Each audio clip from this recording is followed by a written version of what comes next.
All right. Seamless. Seamless and timely. Right on, Jer. How you doing, bud? I'm doing well. How you doing? I'm doing great. Looking forward to having this chance to catch up with you and share your story a little bit. Nice to see some people already pop on. I thought I'd start with just kind of my own personal introduction and a personal introduction of my friend Jeremy here. So my name's Z. I'm the founder and owner of Samsara Experience. I live in Jackson in the Tetons, where it is currently absolutely dumping, finally. We are thrilled for that. I've made a lot of my adult life as a mountain guide, but I also work as a coach now, which is really an evolving passion for me. And Jeremy, I'm gonna let you introduce yourself, but in thinking about just doing this with you, I had some introductions of you as well. I met Jeremy through his older brothers, Todd and Steve. And Todd and I worked together when I was at the Village. And Todd, of course, is the owner of Teton Gravity Research, the world's premier action sports production company that's told some of the wildest stories in the most far-flung corners of the planet. So, of course, I knew about Jer's story through that. And I was an Exum guide at the time. And I was just starting to break into starting to guide some of the TGR crews in the Tetons. And it was sort of that first chapter of really going beyond the ski area to tell the stories of the big mountain riding and the characters that were behind that. And I was working with guys like Max Hammer and Griffin Post, who were really emerging on that big mountain scene at that time. And we had started to explore and really figure out the logistics with Chris Figenshaw and other experts in the realm of capturing the stories out there. And we had started to chip away at some of the terrain and just really try to build a system for how we were going to film, tell the story, get in, get out safely, communicate, and all those things. It was a whole new world for me of guiding. And I think it was a new world for TGR storytelling. And I really didn't understand at the time how your story had really connected to the Tetons for so long. And you were at that time most of the way through your trilogy, the Deeper, Further, Higher trilogy, and had experiences in the big mountains in the Tetons and had actually tried to ride the Grand prior to that. And of course, you were really close with the legendary Doug Coombs, who was a pioneer, the arguably pioneer of that type of riding. And that's how I got to connect with you. And it went from a phone call with a guy I'd never spoken to like making plans to ride the Grand within 10 days. And that was just a really fast and furious start to an amazing friendship that I am so grateful for today. Jeremy, as you guys know, is the founder of Jones Snowboards, probably the largest and most renowned splitboard company, and has really pioneered the evolution of splitboard technology. Jeremy's, of course, the founder of POW, Protect Our Winters, which in my mind has completely transformed our industry. And I really look forward to talking about that, Jer, and the work that you've done there. And then, of course, Jeremy's also a father and a passionate big mountain rider. So, Jer, thank you so much for being here and welcome. Thank you. Yeah, honored to be here. Great recap, Z. And I'm just going to throw it right back at you because you really surprised me the other day. I had no idea you were getting into POW surfing. And I loved just the gusto of that. And it really just brings up that,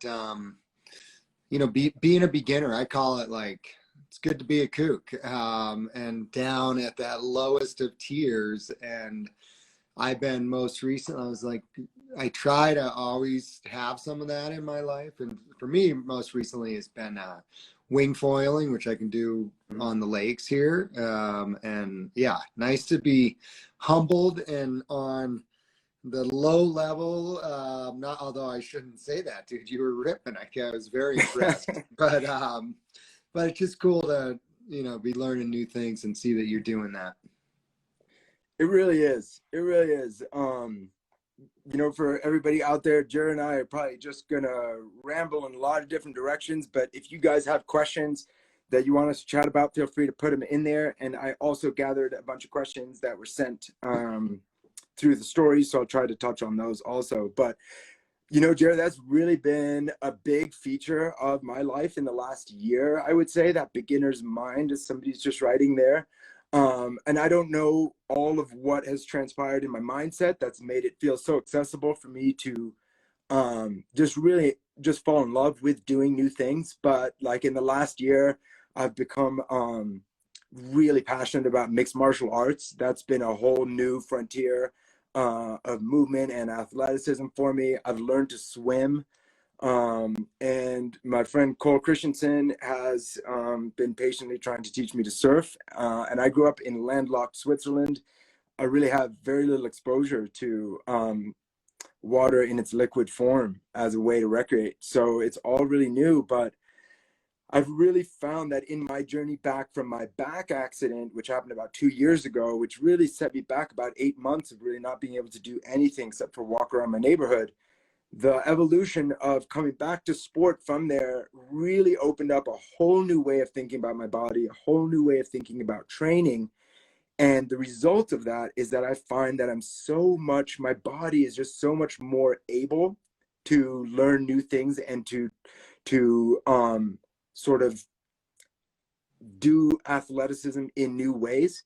And I'm just having so much fun doing all of these new things. And I'm really lucky. I've got some great mentors and snowboard guide friends of mine who've been showing me the way a little bit. And I've been out riding with Gooch, who of course is a living legend of all things sliding sideways and just a wonderful, wonderful human being who we're both connected to, of course.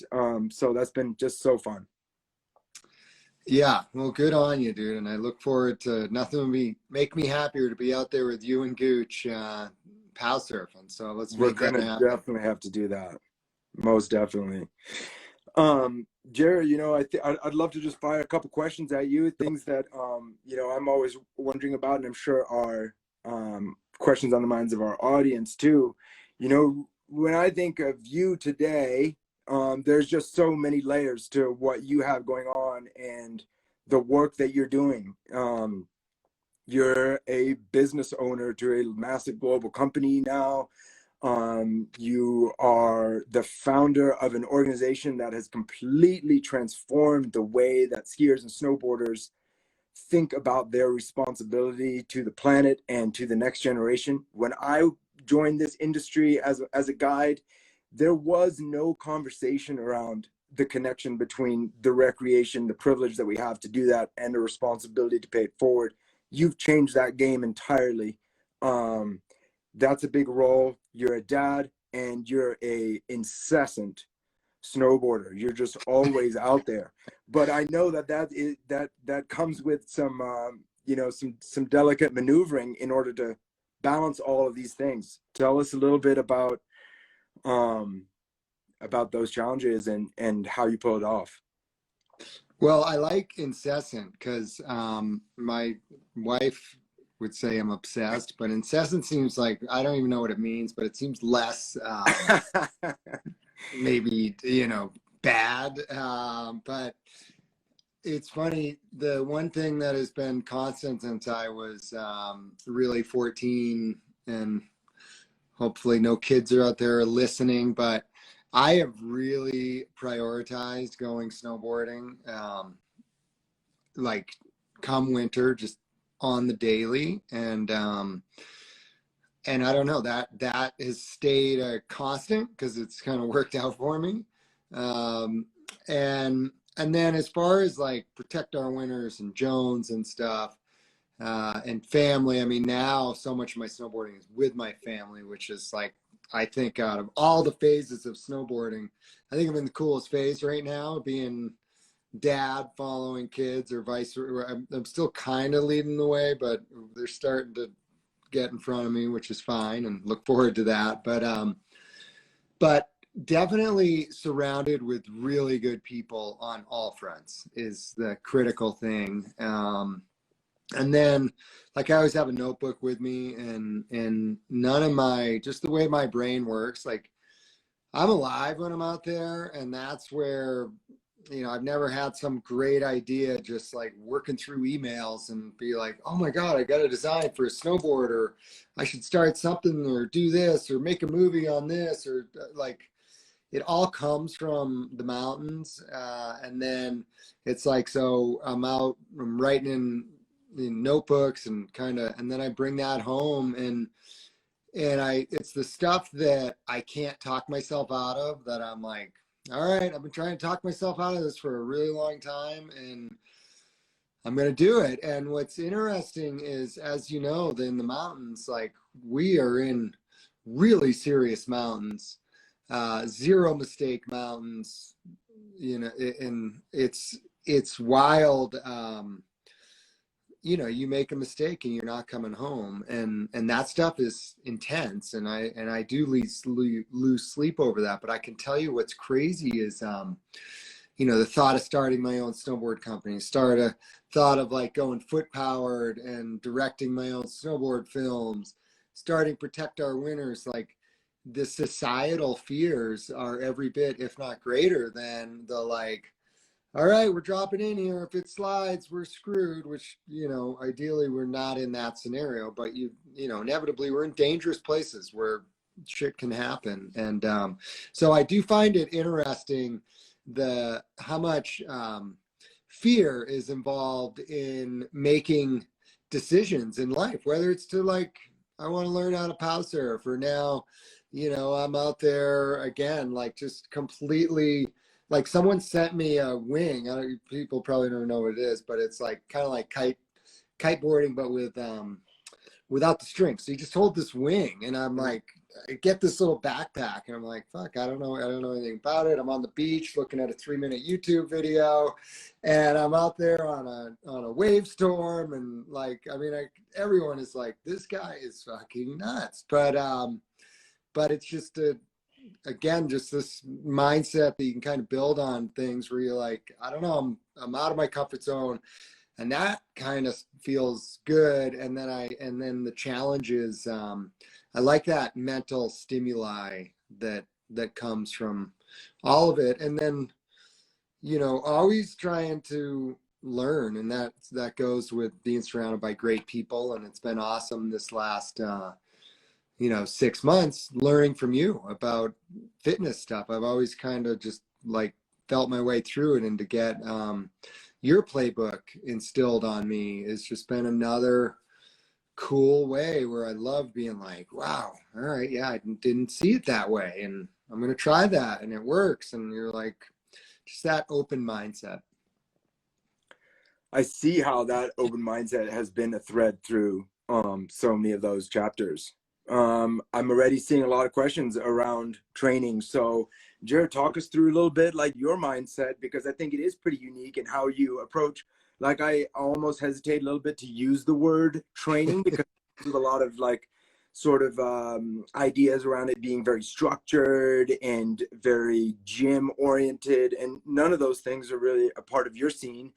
So maybe take everybody through a little bit, like, how you thought about training beforehand, why you joined Samsara, and then whatever you got out of it. Yeah. So, got it. You know, I guess for me, I always looked at, like, training's a bad word for me. Gym's a bad, you know, I'm allergic to the gym. So I would try to use different sports to get what I felt like the right combination of things to get me strong for winter. And then come winter, really knowing that I'm going to ride every day, all day. In theory, though, the trick to that is you got to be fit enough to not hurt yourself, so you can kind of stack that that many days on top of each other. And that, you know, in my late 20s, I definitely was like hitting the wall on that. I had this mantra where I wouldn't film until I had 80 days on snow, and that was hard pack, pow, whatever it was, pounding for Um, and my body was basically falling apart. My weakest link was my back. That led to me split boarding, thinking my career was probably over at 30. And again, surrounding myself, you know, a lot of different physical therapy and stuff, but I always was trying to learn. I'd learn the stuff from, I had this great guy, Lad Williams, who put together so many of us in this Tahoe community, and where I met, you know, it was probably the first time I met McConkey or Kreitler or what have you. But, you know, I would take the stuff home with me and what have you. But, and so it was really like getting fit through doing things. And then come fall, I would kind of ramp up with some plyometrics, more core stuff.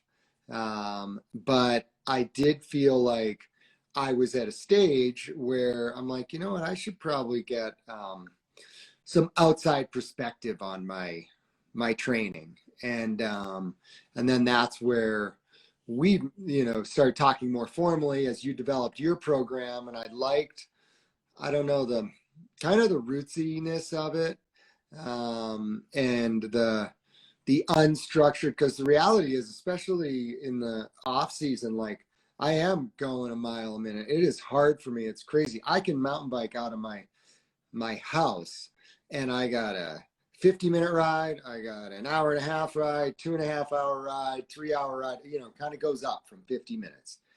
And it blows me away that how often I am stuck doing the 50-minute ride because I can't do the hour and 10-minute ride. And because that's when so much of this work stuff goes on. And so it was just cool for you to instill these kind of little fitness snacks and different kind of fundamental concepts and things into my general baseline that I had, which was pretty good, but with some clarity on, you know, adjustments to that you know, has helped take advantage of really what I was already doing. Yeah, I think that you know, one of the ideas that kind of came clear for me when we were working together is this idea that in a lot of the industry, we get very obsessed with the idea of that we have to train for sport and our training has to be very specific to the sport. But actually, I find that sport often creates a lot of the dysfunction that we have to unwind. And for me, for example, just recently, like learning surf and learning to snowboard or pow surf, I'm really starting to see that idea that you talked to me about, which is like, Z, you got to understand as a snowboarder, you become so rear leg dominant, and that rear hip becomes so capable and so strong. And that's the hip that's going to take the blunt force of the impact when you're landing. It's going to drive you your toe side and heel side turn. And now to really feel that and to see like, yeah, you're right. Like that front leg, you're so light on that front leg comparatively, and it has such a different role. But you know, as bipedal species that walk upright, we can't afford to have that kind of massive imbalance. So how do we rectify that? We got to get back to programming movements that are woven into how we've evolved as a species since day one, to walk, to run, to throw, to crawl, to climb, to swim. Those are all things that have been a part of like the human movement lexicon for all of our existence. If we can load those movements up for an athlete that has these imbalances as a result of sport, and look what I'm doing now, sitting in a chair and these other things that can create dysfunction in our bodies, then you can have these very little, like you call them, movement snacks, which has been an idea that I've really kind of chewed on for a while, that you can give an athlete and they can integrate these things into their training and see them unwind some of that pain and dysfunction that results from sitting in a mountain bike saddle. And you know, that's not a natural movement, that's not how we evolved. Doesn't mean we shouldn't do it, super fun, but we've got to address the dysfunction that it creates. I also, one of the things that, you know, I've really been challenged by working with you is that you are very, very explicit, and I love it, about being very unstructured in your training.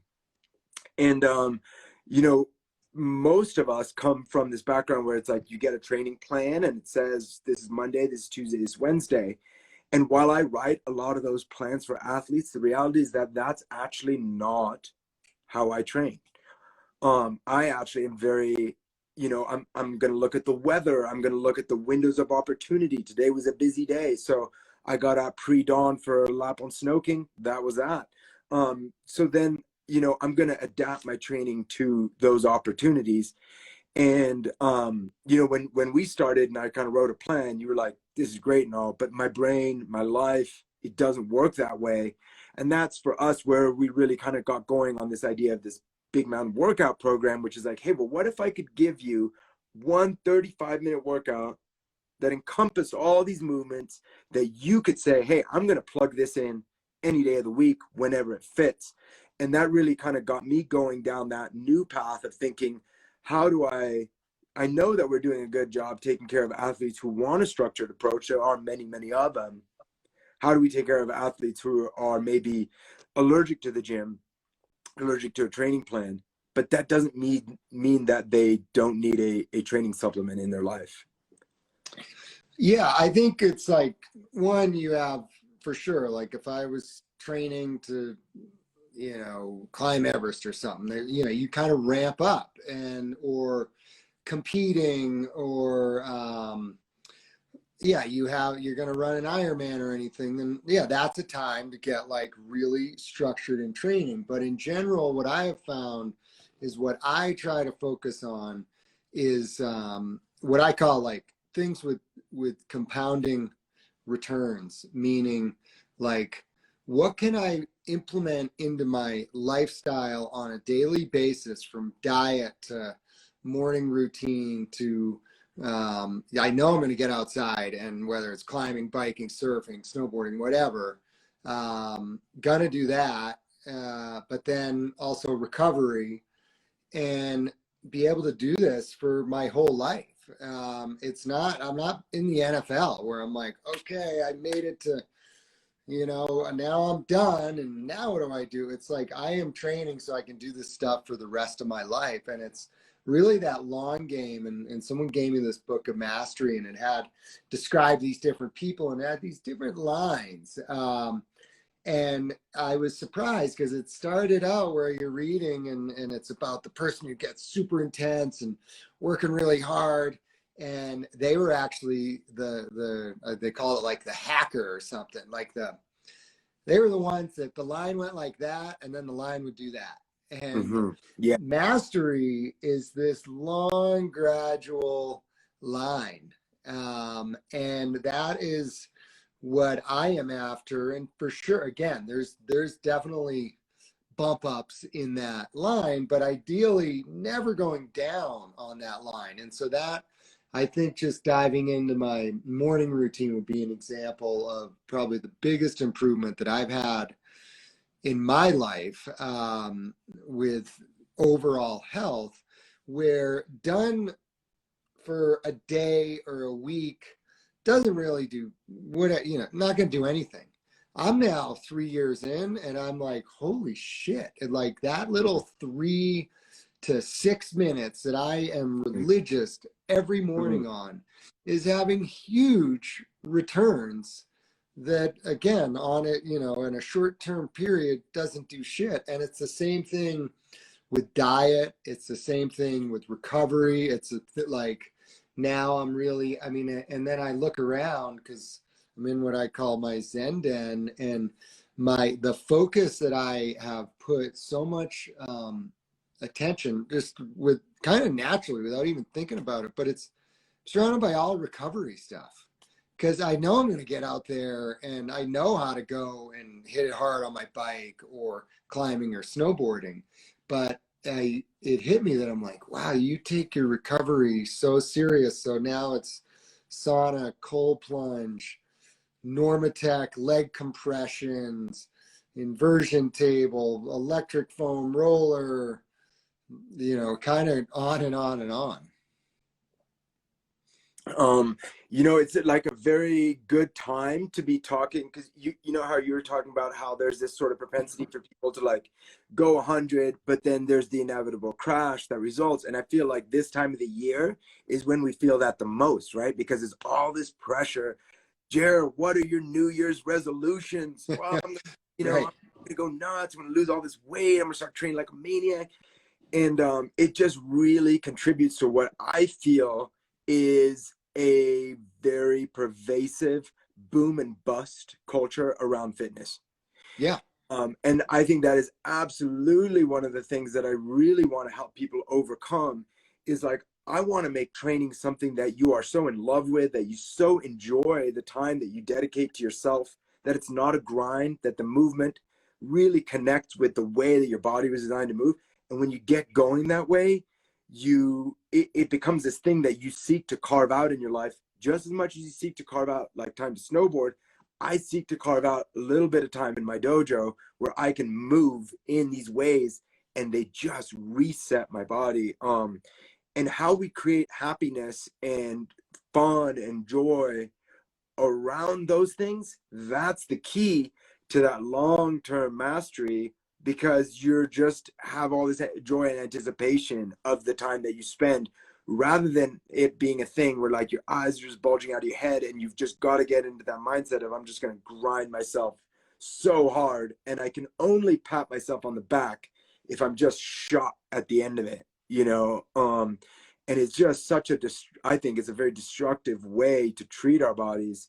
And I'm so much more into this idea of like, hey, I love it. Like start with a 3-minute routine and fall in love with that 3-minute routine to the point where you're like, if anybody gets in the way of my 3-minute routine, I'm just going to move them right out of my way because this is my time, this is my thing. And then you build on that and what can we do with 3 minutes, 6 minutes, 12 minutes, 15 minutes. Some days it might be 35 minutes, but some days it's 5. And we're really trying to build out that whole slew of workouts that can the athlete can kind of self identify like this really gets into my hip joint and man that really helps to release some of the tension I got going there on my back, my knees, and so forth. Well, um and that is what I love your like menu of exercises. And then I will stumble on one. I'm like, oh, you know what? I have not moved my body like that in a long time. And then I'm like, oh, that one's staying with me because that's a clear, if it's something that I'm like, yeah, I do that movement all the time. I'm not as concerned, but even just like I don't know what you call it, where you do the walk with the counter rotate, where the deep yep. lunge walk, counter rotate. That is it's a great example of like 10, 20 steps that literally just wake up like so much of your body in 20 seconds. Yeah, totally. And what I that's absolutely the train I'm on. And for me, when I'm coming up with movement like that, what my like guiding light is like how have we evolved to move? Like take mountain bikes and surfboards and paddle surf and all the fun toys away. How did humans cover natural ground for millennia?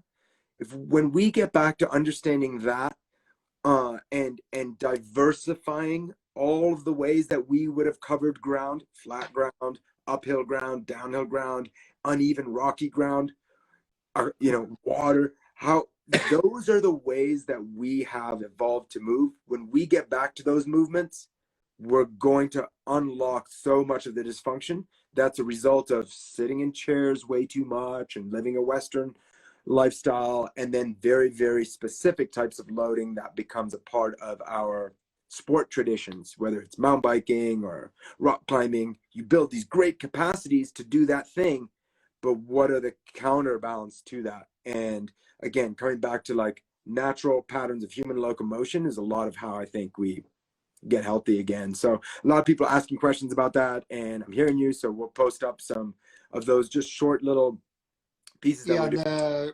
the 3-minute workout or warm up that I do that I've seen a lot of people mention is I start on an inversion table. It's a classic. Oh, someday I'll get one of those, and then finally I go and order one online. It was $270. It was there in 3 days. I set it up in 20 minutes, and I'm like, you talked about this for fucking 2 years or more, like 10 years. So start upside down, and do kind of these yoga spine lengthening when I'm upside down, where you separate your vertebrae and stuff that I learned from a good ex-football player yogi, which is important. With yoga is I struggled with yoga for a while because I had all these like uber flexible people just looking at me going, dude, you got to bend over more. And I'm like, I'm about to blow a hamstring here. Like I am trying so hard, and I have this a little bit of a yoga tangent, but it led me to this theory that yoga teachers are generally naturally flexible because their friend gets them to go to the yoga class. They go to the yoga class, and then they're like just bending all over the place. They're like, wow, you're really good at this. They're like, we should do that more. And then they keep going, and they're like, look, I love yoga. Everyone tells me how good I am. I'm going to be an instructor.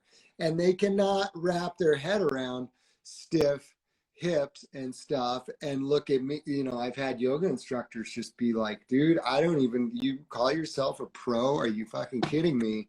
And then I met a guy, Mark Lumberg, who was an ex-football player, and he taught me 3 yoga poses. And it was over a course of 3 one-hour classes. And he put so much, immediately said, you never do a downward dog again in your life. Wall dog, da da da da. But he taught me how to lengthen into these things. So I bring what I learned from him into so many different things. But anyways, inversion, electric foam roller, on my back, and use my legs, my IT bands, again, pretty damn quick. Bridge to get my glutes going. Again, I have a bad back, so this is where so much of my warm-up is. Planks, and you got me on the radical planks and I don't even, what the hell is the name of all the planks that you got? Z's got so many crazy planks that I bring into it.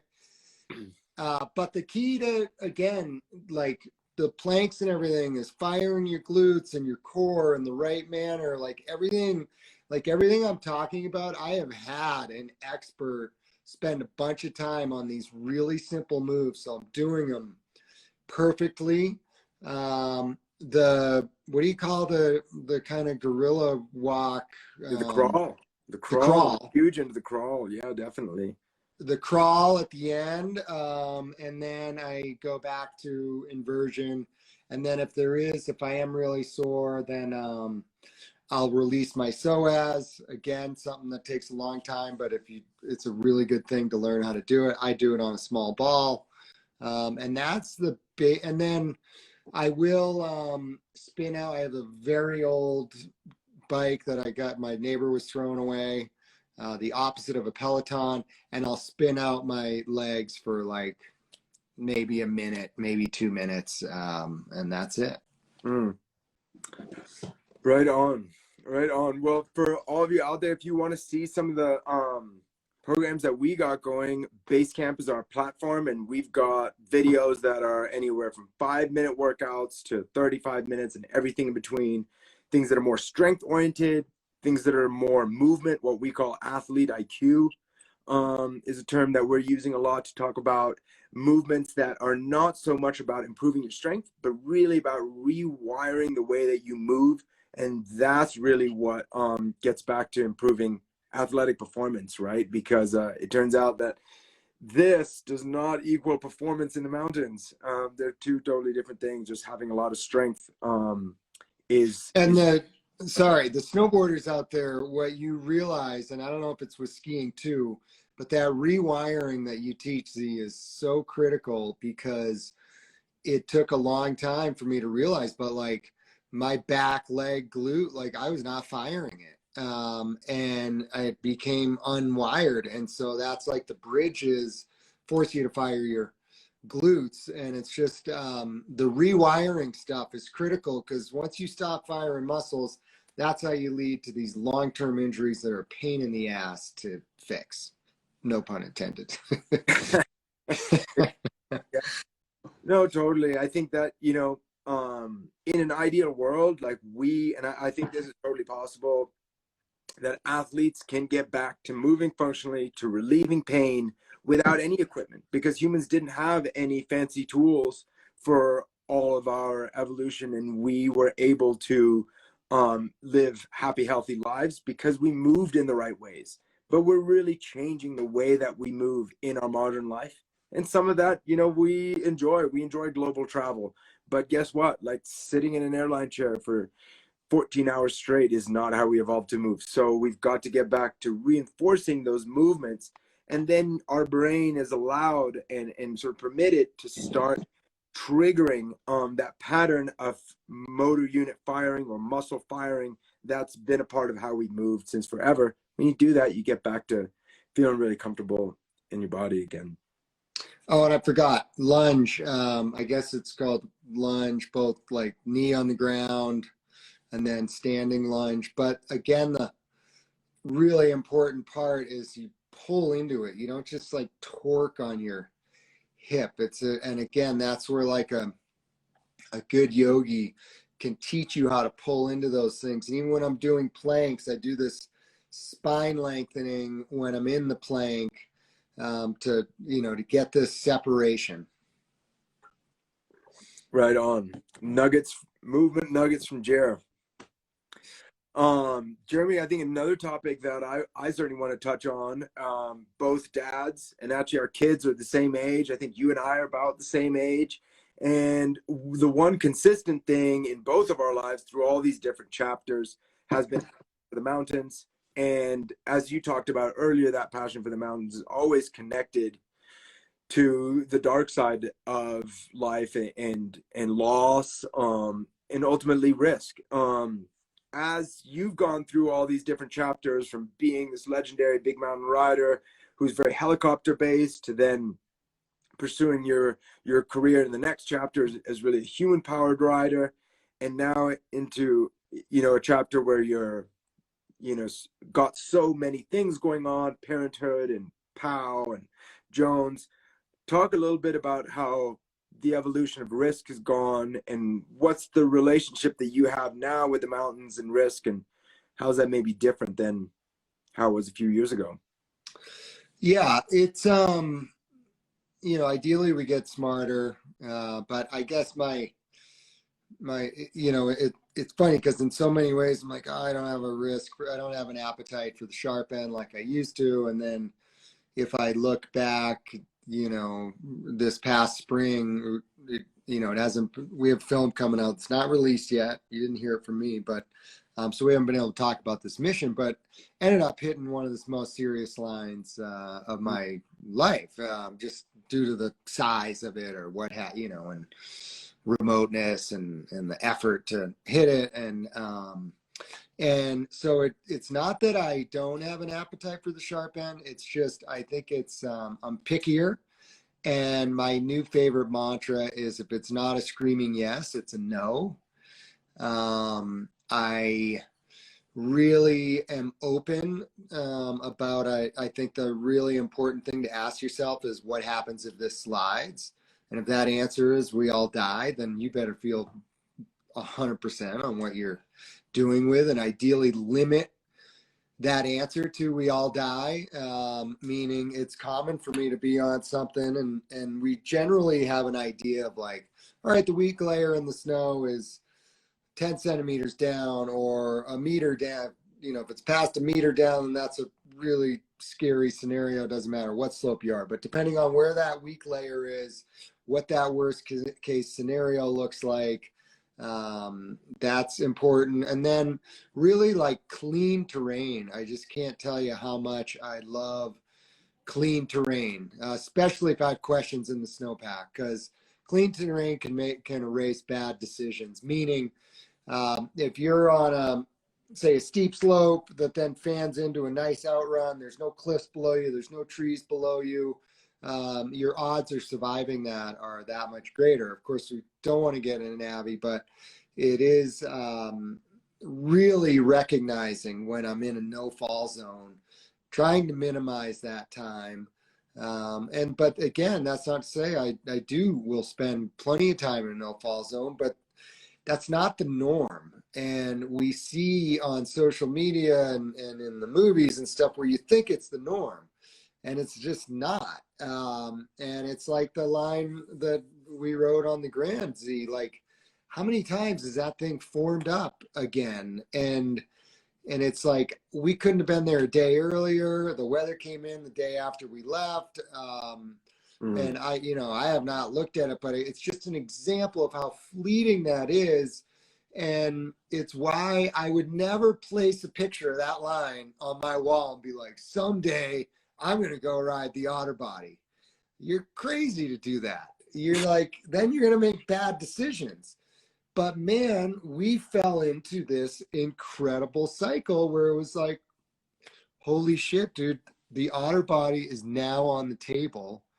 It's one windstorm away from being off the table, or a spike in the heat to being off the table. But you got to let those serious lines literally fall on your lap to the point where you're like, I think it's in play. Holy shit. Yeah, it's fun to talk about that. That was I guess about 9 years ago now. And I look back on that as kind of pinnacle experience of really high risk riding. That you're absolutely right. I mean, that window um was something special. I'm sure it has formed maybe as good since then, but I'll tell you what, like, I've never thought about riding it again, and I don't think I will. Like, that was wonderful. It was amazing. But for me, like, from where I sit now, I'm like, no, I'm good. Like, I'm good Yeah. with moving on from those types of things. I feel so glad that I had those types of experiences. But one of the things a mentor, my friend Rich Rinaldi, told me when I started guiding was never be afraid to reinvent yourself. So, like, the first thing he told me in my early 20s, I just wanted to be a guide. I wanted to be badass. I wanted to, charge in the mountains and do all the big things and all that. And it made no sense to me at all then. Like, what does that even mean? Don't be afraid to reinvent yourself. Hell, I haven't even invented myself the first time yet. I'm to do that. But now in my mid 40s, that is a wonderful mantra that is so helpful to me, that, like, because I succeeded at something in the past, because something was awesome in the past, because I did it, it does not mean that I have to continue to do that. And I look back on that and just think, like, holy cow, like, I don't know if I would have that same perspective. I mean, we had 20 to 30 inches of new snow that fell, and we were post-holing our way up to the summit of the Grand Teton on a bluebird day. And yeah, we were so diligent. We stuck our heads in the snow, and we broke out a rope and jumped all over it. But I mean, I look back on it as a wild experience. And like, it's just funny to look back, because at that time I rode the Otter Body twice that week. Yeah. And, No, on no. that note, dude, I would say one thing that and you're getting it with your pow surfing, and it's why I love all these other sports too, like Yeah. surfing, like double overhead for me, surfing is like riding the Otter Body, like, and it's at the grand scheme, it's very low risk. Rock climbing, like, it's just so obvious, like, man, the progression's just right there, and I'm like, love being in the middle of that ladder and not at the top of the ladder, being like, dude, we can get a little more out of this. But I'm so grateful in all my sports, especially snowboarding and surfing, the ones that hold truest to my heart, is that my my appetite for, like, or my needs to be happy on snow or in the water are getting less. And it's this wonderful transition, or not transition, it's just evolution, that I'm like, how awesome that the opposite of that is that grumpy ripper that's like, oh man, it was better yesterday, or da da da da. Or I remember when the lines were shorter, or like, and I just, it's, I think it's through a lot, actually. I do think that like product evolution, like, we had high Abbey danger forever, and it was like, sweet, I got a board for that. Like, I'm just gonna take avalanches off the table. I get to ride. I have this storm chaser or my pow surfer that makes that 20 to 30 degrees like so damn fun. And so just that evolution. Or it's a hard pack day and I get to bring out a well-tuned board and feel that edge again. And it's that combo, the pow surfing, the split boarding, and the resort, and all of it is I'm a cheap drunk in the mountains and in the water, and it's awesome that it continues to go that way opposed to the other way.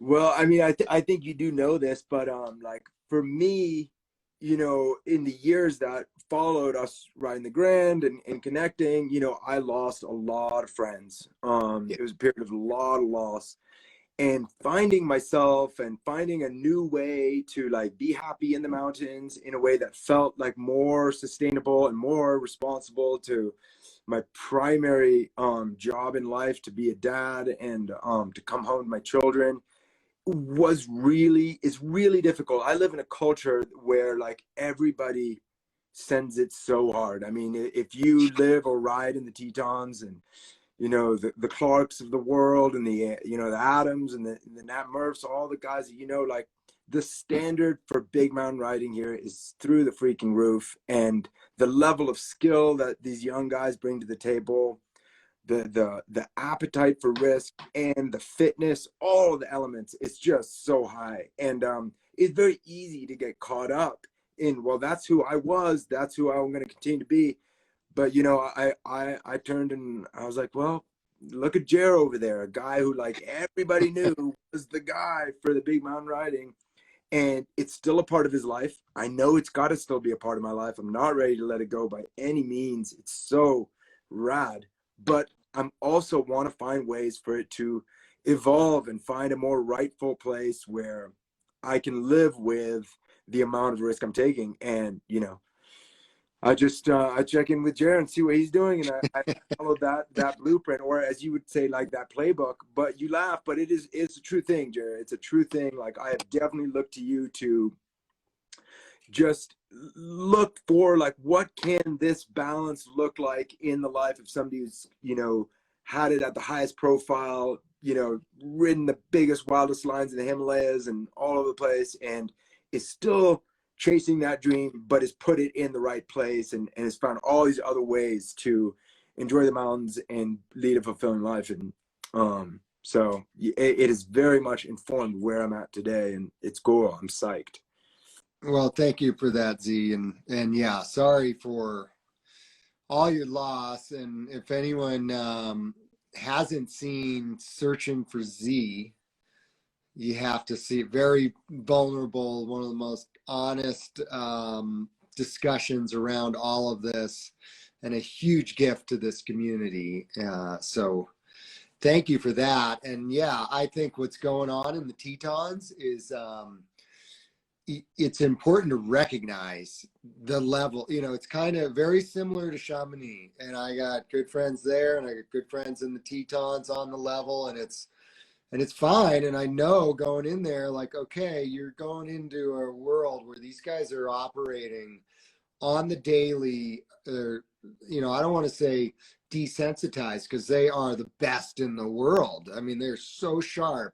They really But are. they on the daily are making really serious calls. And yeah, it's something that I really recognize when I am showing up to the Tetons with Clark or Murph, or in Chamonix, Pika, and being like, okay, let's like be careful here, man, head on a swivel. Yeah. I love all my my hard charging I call them hungry hippos, for all you guys too. And I think that, I love riding with those guys, but I think they've come to know, like, when we're riding with Z, we're just gonna, Yeah. you know, we're just gonna tone it down to that level. And, sometimes those windows open up and we do wild things, but for me, those things really, really have to line up. Jerry, we got 10 minutes left, and I do have some questions that people fired up, and I'd love to hear the story of. One of them was, one guy asked, how do you make the leap of faith to a life of high risk, high adventure? What are your thoughts on that? I can chime in too, and let's get Yeah, I mean, it's interesting because I had the good fortune of doing a pass lap with Jimmy Chin recently, and then I've been reading his new book, There and Back, which the early years of Jimmy's incredible, and I knew Jimmy before he was on the cover of Outside Mag a dozen times or so, or what, man of the year, but it just took me back to it is the path to making this lifestyle your livelihood or what have you, to this world where we are in the mountains all the time. We figured out how to make a living doing it. It does not look like a good path for a really long time. And so, and I think about it, and there's a lot of different ways. It's not like, I was fortunate to do it as a professional, but that was like plan A. If that didn't work, I probably would have ended up a mountain guide, or I have no idea, but it was never like, I'm going to go and see if I can be a pro. And if not, I'm going to go get the office job. It's like, I want to snowboard every day at the best place. I knew that at a young age. And if I'm not snowboarding, then I want to be surfing. And it was, being a pro was my first choice, but not doing that was never an option. And it's kind of like as someone once told me, put your head down for 10 years and do it, more than anyone else in the world, and see where it gets you. And I was just recently talking to one of my mentors, Jim Zellers. He told me it's actually 20 years to get really established in a community here, where you got to put your head down for 20 years and you'll probably be pretty dialed in that place. But so it's a long road. It's a lot of ramen. It's definitely, I didn't have my first car. I bought when I was 19, so living in closets but again, like, that's just the norm in this community, whether it's surfing or snowboarding, and so you're surrounded by other people that you just kind of prioritize lifestyle over livelihood, and I was fortunate to do that at a really young age. It drove my parents crazy. My mother, I think up until I was 26, every time I talked to her, she asked me when I was going to college. Up until I was 35, she was, well, that's great. Snowboarding worked out. What are you going to do when you're done with that? And I never had any answers to any of it. So I don't know, it's kind of like going live without a net. And that's kind of how it worked out for me, and really grateful for that. Yeah, right on. One of those things that doesn't really have a blueprint to get there. It's just good luck, good talents that are developed over years, and things falling into place. One interesting question I thought is, have you ever had a season away from the mountains, and and how was that? Has that ever happened? Have you ever been sidelined or kicked out of the mountains altogether for life choices? No, I definitely fought through back injuries in my mid to late 20s that sidelined me for up to 6 weeks at a time. But no, that's an interesting thought.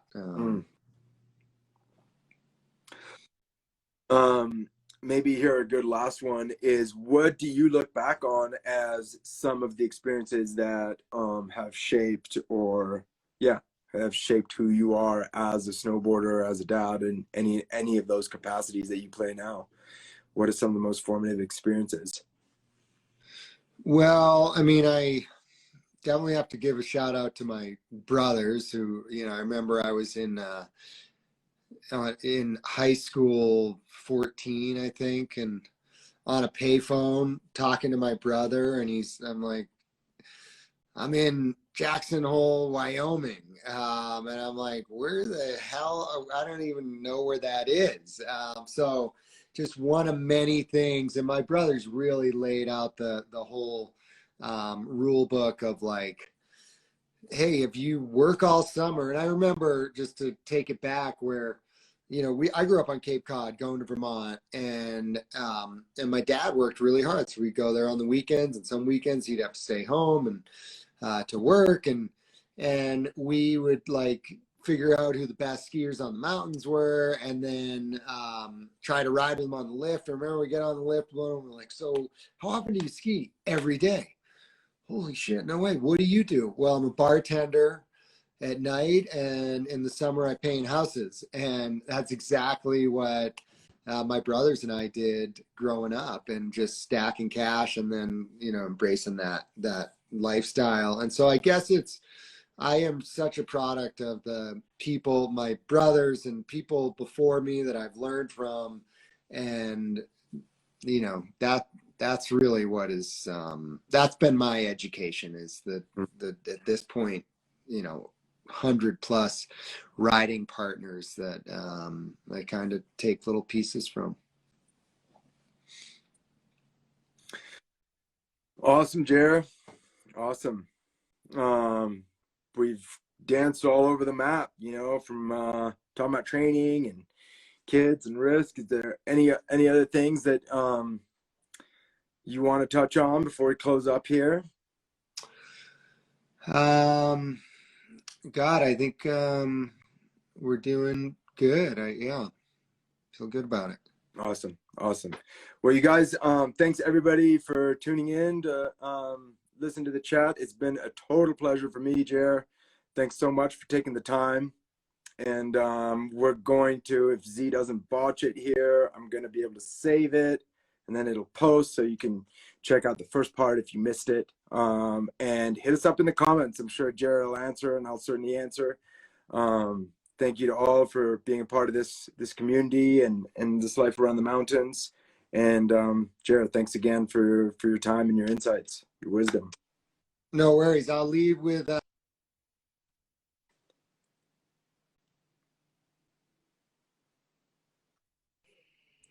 Oh, give it still to us live? again. Jared, cut out for a sec. Sorry. Health is the currency we pay for what we do in the mountains. So if you're not healthy, get healthy. And yeah, I'm